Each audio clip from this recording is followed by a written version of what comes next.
ಎಲ್ಲರಿಗೂ ನಮಸ್ಕಾರ. ನನ್ನ ಚಾನಲ್ಗೆ ಸ್ವಾಗತ. ಇವತ್ತು ನಾನು ಈ ವಿಡಿಯೋದಲ್ಲಿ ಸ್ಟಾರ್ ಫ್ರೂಟ್ ವೈನ್ ಮಾಡೋದು ಹೇಗೆ ಅಂತ ತೋರಿಸ್ತೀನಿ. ಅದು ನಮ್ಮ ತೋಟದಲ್ಲಿ ಆರ್ಗ್ಯಾನಿಕಲ್ಲಿ ಬೆಳೆದಿರೋಂಥ ಸ್ಟಾರ್ ಫ್ರೂಟಿಂದ ಮಾಡ್ತಾ ಇರೋಂಥ ವೈನು. ಮೊದಲಿಗೆ ಸ್ಟಾರ್ ಫ್ರೂಟ್ಸ್ಗಳನ್ನ ಈ ಥರ ರೈಪಾಗಿ ಹಣ್ಣಾಗಿರಬೇಕು, ಕ್ಲೀನಾಗಿ. ಅದು ಕಾಯಿ ಕೂಡ ಇರುತ್ತೆ, ಕಾಯಿ ಇರಬಾರ್ದು, ಹಣ್ಣಾಗಿರಬೇಕು. ಈ ಥರ ಬಣ್ಣ ಬಂದಿರೋ ಅಂಥ ಹಣ್ಣುಗಳನ್ನ ಕಿತ್ತಿ ನೀವು ಒಂದು ಕಡೆ ಕಲೆಕ್ಟ್ ಮಾಡಿಕೊಂಡು, ಅದಾದಮೇಲೆ ಈ ಥರ ನೀರಲ್ಲಿ ಕ್ಲೀನಾಗಿ ಅದನ್ನ ವಾಶ್ ಮಾಡಬೇಕು. ಅದ್ರ ಮೇಲೆ ಏನು ಕಸ ಕಡ್ಡಿ, ಹುಳಗಳು, ಕರೆಗಳು ಮಾಡಿರ್ತದೆ, ಅದ್ಯಾವುದು ಕೂಡ ಇರಬಾರ್ದು. ಅದನ್ನೆಲ್ಲ ನೀವು ಕ್ಲೀನಾಗಿ ತೊಳೆದು 2-3 ಸತಿ ಕ್ಲೀನಾಗಿ ತೊಳಿಬೇಕು ನೀರಲ್ಲಿ. ಜಾಲಿಸಿ ನೀರಲ್ಲಿ ತೊಳೆದು ಇಟ್ಕೋಬೇಕು ನೀವು, ತೊಳೆದ್ಬಿಟ್ಟು ಅದನ್ನು.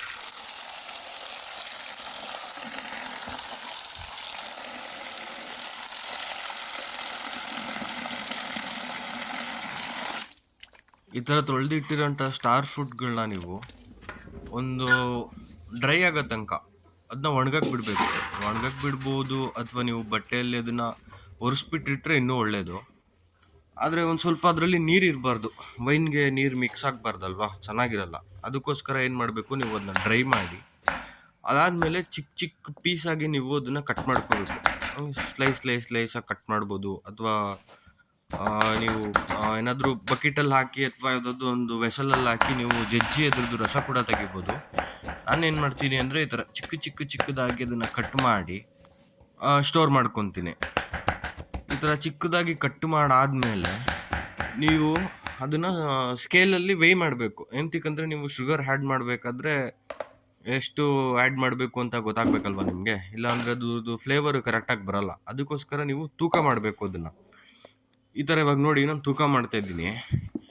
ಎಲ್ಲನೂ ಕಿತ್ತಿರೋ ಹಣ್ಣೆಲ್ಲ ಕಟ್ ಮಾಡಿ ಸೇರಿಸಿದ್ಮೇಲೆ ಅದು 2 kg ಬಂದಿದೆ. 2 kg 180 ಗ್ರಾಮ್ಸ್ ಬಂದಿದೆ. ಅದಕ್ಕೆ ಸ್ವಲ್ಪ ಈಸ್ಟ್ ಆ್ಯಡ್ ಮಾಡೋಕ್ಕೆ ನೀವು ಪ್ಯೂರಿಫೈಯರ್ ವಾಟರ್ನ ಯೂಸ್ ಮಾಡಬೇಕು, ಅಥವಾ ನೀರನ್ನ ಕಾಯಿಸಿ ಆರಿಸಿ ಆ ನೀರನ್ನ ಯೂಸ್ ಮಾಡಬೇಕು. ಮಾಮೂಲಿ ನೀರನ್ನ ನೀವು ಯೂಸ್ ಮಾಡಬೇಡಿ ಯಾವುದೇ ಕಾರಣಕ್ಕೂ. ಯಾವಾಗ್ಲೂ ಪ್ಯೂರ್ ಮಾಡಿರೋಂಥ ನೀರು, ಪ್ಯೂರ್ ಇಟ್ಟು ಅಥವಾ ವಾಟರ್ ಪ್ಯೂರಿಫೈಯರಲ್ಲಿ ಮಾಡಿರೋದು, ಅಥವಾ ನೀರನ್ನ ಕಾಯಿಸಿ ಆರಿಸಿ ಆ ನೀರನ್ನ ನೀವು ಬಳಸಬೇಕು. ಹಣ್ಣುಗಳು ಅದರದ್ದು ಲೆವೆಲ್ ಬರೋ ತನಕ ನೀವು ನೀರು ತುಂಬಿ, ಅದಾದಮೇಲೆ ಈ ಥರ ಮ್ಯಾಶ್ ಮಾಡ್ಕೋಬೇಕು ಕ್ಲೀನಾಗಿ, ರಸ ಬಿಡೋಕ್ಕೆ. ನೀವು ಅವಾಗಲೇ ನೋಡ್ಬೋದಿತ್ತು, ನೀರಿತ್ತು. ನಾನು ಇವಾಗ ಅದನ್ನು ಮ್ಯಾಶ್ ಮಾಡ್ತಾ ಇದ್ದೀನಿ ಕ್ಲೀನಾಗಿ, ನೀವು ನೋಡ್ಬೋದು ಇದು ಜ್ಯೂಸ್ ಥರ ಆಗಿದೆ. ನಾನು ಮ್ಯಾಶ್ ಮಾಡಿ ಕ್ಲೀನಾಗಿ, ಕೆಳಗಡೆ ಎಲ್ಲ ನಾವು ಕಟ್ ಮಾಡಿರೋಂಥ ಸ್ಟಾರ್ ಫ್ರೂಟ್ದು ಪೀಸ್ಗಳು ಹಂಗೇನೆ ಇರುತ್ತೆ.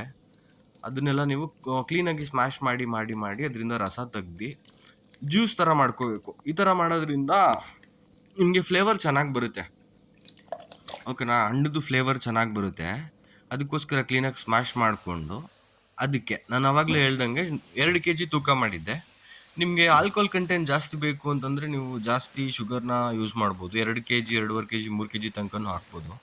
ನಾನು ಅದು ಬ್ಯಾಲೆನ್ಸ್ ಆಗಿರಲಿ ಅಂದ್ಬಿಟ್ಟು ಏನು ಮಾಡ್ತೀನಿ, ಅಷ್ಟಕ್ಕಷ್ಟನ್ನೇ ಮಿಕ್ಸ್ ಮಾಡ್ತೀನಿ. 2 kg ಹಣ್ಣಿಗೆ 2 kg ಸಕ್ಕರೆನ ಮಿಕ್ಸ್ ಮಾಡ್ತೀನಿ. ಆಗಲೇ ಹೇಳ್ದಂಗೆ ಹಣ್ಣು ತುಂಬ ಹಣ್ಣಾಗಿದ್ದರೆ, ಬಣ್ಣ ಬಂದಿದ್ದರೆ ಅದರಲ್ಲಿ ಶುಗರ್ ಕಂಟೆಂಟು ಜಾಸ್ತಿ ಇರುತ್ತೆ. ಅದರಿಂದ ನಿಮಗೆ ಶುಗರು ಜಾಸ್ತಿ ಬೇಕಾಗಲ್ಲ. ಅಥವಾ ನಿಮ್ಗೆ ಆಲ್ಕೋಹಾಲ್ ಕಂಟೆಂಟ್ ಜಾಸ್ತಿ ಬೇಕು ಅಂತಂದರೆ ನೀವು ಜಾಸ್ತಿನೂ ಕೂಡ ಆ್ಯಡ್ ಮಾಡ್ಕೋಬೋದು ಶುಗರ್ನ. ಬಟ್ ನಾನಿಲ್ಲಿ ಸಮವಾಗಿ ತೊಗೊಂಡಿದ್ದೀನಿ. 2 kg 100 ಗ್ರಾಮ್ಗೆ ನಾನು ಹೆಚ್ಚು ಕಮ್ಮಿ 2 kg 200 ಗ್ರಾಮು, 2 kg 300 ಗ್ರಾಮ್ ಅಷ್ಟು ಸಕ್ಕರೆನ ಹಾಕಿ ಅದನ್ನು ಕೂಡ ಕ್ಲೀನಾಗಿ ಮಿಕ್ಸ್ ಮಾಡ್ಕೋಬೇಕು. ಒಂದು ಸತಿ ಕ್ಲೀನಾಗಿ ಮಿಕ್ಸ್ ಮಾಡ್ಕೋಬೇಕು. ಅಂದರೆ ಸಕ್ಕರೆ ನಿಮಗೆ ಬೇಗ ಕರಗಲ್ಲ, ನಿಧಾನನೇ ಪ್ರಾಸೆಸ್ಸು.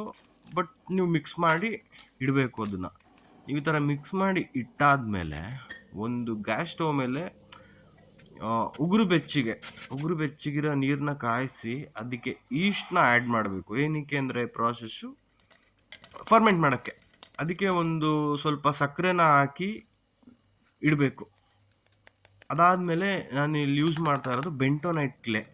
ಈ ಕ್ಲೇ ಏನಂದರೆ, ಕ್ಲೇ ಹಾಕಿ ಅದಕ್ಕೆ ನೀರು ಹಾಕಿ ಅದನ್ನು ಕ್ಲೀನಾಗಿ ನೀವು ಸ್ಲರ್ರಿ ಮಾಡ್ಕೋಬೇಕು. ಅದರಲ್ಲಿ ಮಣ್ಣದು ಗಡ್ಡೆಗಳಿರುತ್ತೆ, ಆ ಥರ ಇರಬಾರ್ದು. ಕ್ಲೀನಾಗಿ ಸ್ಲರ್ರಿ ಮಾಡ್ಕೋಬೇಕು. ಅದಾದಮೇಲೆ ಈಸ್ಟು ಮತ್ತು ಸ್ಲರ್ರಿನ ನೀವು ನಿಮ್ಮ ಮಿಶ್ರಣಕ್ಕೆ ಸೇರಿಸಬೇಕು. ಸ್ಲರ್ರಿಯಿಂದ ಏನು ಮಾಡುತ್ತೆ ಅಂದರೆ ನಿಮ್ಮ ಸೆಡಮೆಂಟ್ಗಳನ್ನೆಲ್ಲ ಕ್ಲೀನ್ ಮಾಡಿ ನಿಮ್ಮ ವೈನು ಕ್ಲೀನಾಗಿ ಕ್ಲಿಯರ್ ಆಗಿ ಕ್ಲಿಯರ್ ಆಗಿ ಬರೋಕ್ಕೆ ನಿಮಗೆ ಈ ಬೆಂಟೋನೈಟ್ಲೆ ಯೂಸ್ ಆಗುತ್ತೆ. ಇದನ್ನು ಯಾರೂ ಹೇಳೋದಿಲ್ಲ ನಿಮಗೆ. ಇದೆಲ್ಲ ಆದಮೇಲೆ ಬೆಂಟೋನೈಟ್ಲೆ ಎಲ್ಲ ಮಿಕ್ಸ್ ಆದಮೇಲೆ ಈಸ್ಟನ್ನು ಕೂಡ ಮಿಕ್ಸ್ ಮಾಡಿ, ಈಸ್ಟು ಆ್ಯಕ್ಟಿವೇಟ್ ಆಗಬೇಕು, ಅಲ್ಲಿ ತನಕ ಕಾಯಿರಿ. ಅದಾದಮೇಲೆ ಅದಕ್ಕೆ ಕೈಯನ್ನು ಹಾಕಕ್ಕೆ ಹೋಗ್ಬಿಡಿ. ಅದಾದಮೇಲೆ ಕ್ಲೀನಾಗಿ ಒಂದು ವುಡನ್ ಇದರಲ್ಲಿ ಕ್ಲೀನಾಗಿ ಮಿಕ್ಸ್ ಮಾಡಿ. ಮತ್ತು ನೀವು ವೆಸಲ್ನ ಯಾವಾಗಲೂ ಪ್ಲಾಸ್ಟಿಕ್ಕು, ಗಾಜು ಅಥವಾ ಪಿಂಗಾಣಿ ಇದಿಷ್ಟನ್ನು ಮಾತ್ರ ಯೂಸ್ ಮಾಡಿ. ನೀವು ಯಾವುದೇ ಥರ ಮೆಟಲ್ನ ಯೂಸ್ ಮಾಡಬಾರ್ದು. ಮಾಡಿದ್ರೆ ಅದು ರಿಯಾಕ್ಟ್ ಆಗುತ್ತೆ ವೈನು ಪ್ರೊಸೆಸ್ ಆಗಬೇಕಾದ್ರೆ, ಫರ್ಮೆಂಟ್ ಆಗಬೇಕಾದ್ರೆ. ಈ ಥರ ಕ್ಲೀನಾಗಿ ಮಿಕ್ಸ್ ಮಾಡಿಕೊಂಡು ಅದಾದಮೇಲೆ ಈ ಥರ ಒನ್ ವೇ ವಾಲ್ವ್ನ ನೀವು ರೆಡಿ ಮಾಡ್ಕೊಳ್ಳಿ. ನೀವು ಅದು ನೋಡಿದ್ರೆ ಗೊತ್ತಾಗುತ್ತೆ. ಒಂದು ಡಬ್ಬ, ಅದಕ್ಕೆ 2 ವಾಲ್ವು, ಒಂದು ಕಡೆಯಿಂದ ಇನ್ಲೆಟ್ಟು, ಒಂದು ಕಡೆಯಿಂದ ಔಟ್ಲೆಟ್. ಹೊರಗಡೆ ಇರೋ ಗಾಳಿ ಒಳಗಡೆ ಹೋಗ್ಬಾರ್ದು, ಒಳಗಡೆ ಇರೋ ಗಾಳಿ ಹೊರಗಡೆ ಬರಬೇಕು. ಆ ಥರದ್ದೊಂದು ಮಾಡಿ ಅದನ್ನು ಸೀಲ್ ಮಾಡಿ ಮುಚ್ಚಿಬಿಟ್ಟು ಇಟ್ಬಿಡ್ಬೇಕು. ನೀವು ಮುಚ್ಚಿಟ್ಟು 2 ದಿನಕ್ಕೇ ಬಬಲ್ಸ್ ಬರುತ್ತೆ. ಇದು ನೋಡಿ, ಫಸ್ಟ್ ಫರ್ಮೆಂಟೇಷನ್ ಆಗಿ ಸೆಕೆಂಡ್ ಫರ್ಮೆಂಟೇಷನ್ಗಿಂತ ಇಟ್ಟಿರೋ ವೈನು, ಇದು ಫರ್ಮೆಂಟೇಷನ್ ಆಗಿ 3 ತಿಂಗಳಾದ ನಂತರ ಈ ಥರ ನಿಮಗೆ ಒಂದು ಕ್ಲಿಸ್ಟಲ್ ಕ್ಲಿಯರ್ ಆಗಿ ನೋಡ್ಬೋದು. ನೀವು ಇದ್ರದ್ದು ಕಲರ್ ನೋಡಿ, ಅದ್ರ ಕ್ಲಿಯಾರಿಟಿ ನೋಡಿ. ನನ್ನ ಕೈ ಕಾಣಿಸ್ತಾ ಇದೆ ಹಿಂದೆ. ಈ ಥರ ಒಂದು ಬ್ಯೂಟಿಫುಲ್ ಆಗಿರೋ ವೈನ್ನ ನೀವು ರೆಡಿ ಮಾಡ್ಕೋಬೋದು ಮನೆಯಲ್ಲೇ.